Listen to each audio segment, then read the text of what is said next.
Why is the Prime Minister silent? What is the reason? ভারতের রাজধানী দিল্লিতে শিক্ষা ব্যবস্থার সংস্কার ও শিক্ষামন্ত্রী ধর্মেন্দ্র প্রধানের পদত্যাগের দাবিতে ককরোচ জনতা পার্টির আন্দোলন আরও জোরালো হয়েছে। সিজেপি নামে পরিচিত এই তরুণ নেতৃত্বাধীন আন্দোলন গত মে মাসে অনলাইনে শুরু হলেও এখন তার দিল্লির রাজপথে বড় শক্তি হিসেবে দেখা দিয়েছে।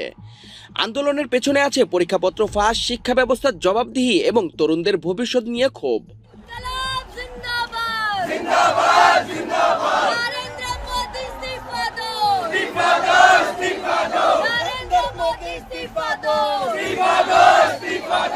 বিশেষ করে নিট পরীক্ষার প্রশ্নপত্র ফাঁসের পর শিক্ষার্থীদের মধ্যে ক্ষোভ ছড়িয়ে পড়ে। সিজেপির দাবি, এই ঘটনার নৈতিক দায় নিয়ে শিক্ষামন্ত্রী ধর্মেন্দ্র প্রধানকে পদত্যাগ করতে হবে।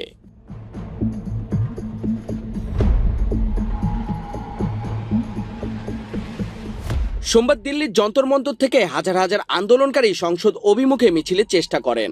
পুলিশের নিষেধাজ্ঞা অমান্য করে তারা এগোতে চাইলে কেন্দ্রীয় দিল্লিতে উত্তেজনা ছড়িয়ে পড়ে। এক পর্যায়ে পুলিশ লাঠিচার্জ ও টিয়ার গ্যাস ব্যবহার করে আন্দোলনকারীদের ছত্রভঙ্গ করে। মূল প্রতিবাদ স্থলের মঞ্চ ও অস্থায়ী তাঁবুও সরিয়ে দেওয়া হয়। পুলিশের হিসাবে সংঘর্ষে অন্তত 178 জন আহত হন। এর মধ্যে 118 জন পুলিশ সদস্য এবং প্রায় 60 জন আন্দোলনকারী। 70 জন আন্দোলনকারীকে আটক করার কথাও জানিয়েছেন পুলিশ।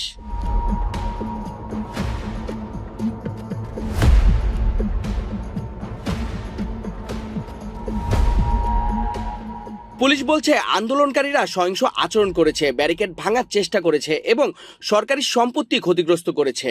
তবে সিজেপি এই অভিযোগ প্রত্যাখ্যান করে বলেছে পুলিশই আন্দোলনকারীদের ওপর দমনপীড়ন চালিয়েছে।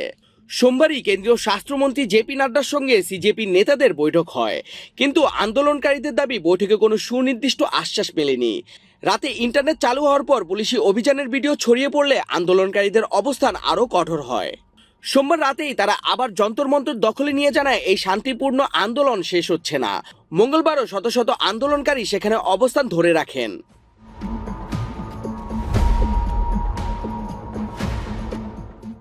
সিজেপি মুখপাত্র আশুতোষ বলেন, তারা থামবেন না, ধর্মেন্দ্র প্রধানকে সরতেই হবে।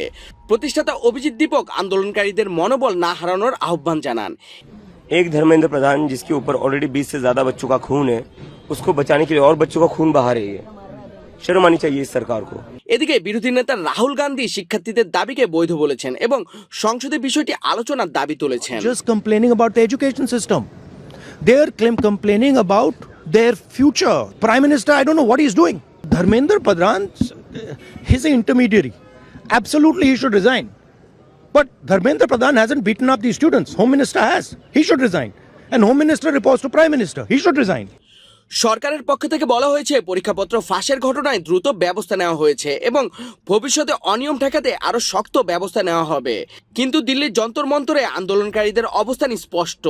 শিক্ষা ব্যবস্থার সংস্কার, শিক্ষামন্ত্রীর পদত্যাগ না হওয়া পর্যন্ত ককরোচ আন্দোলন থামছে না।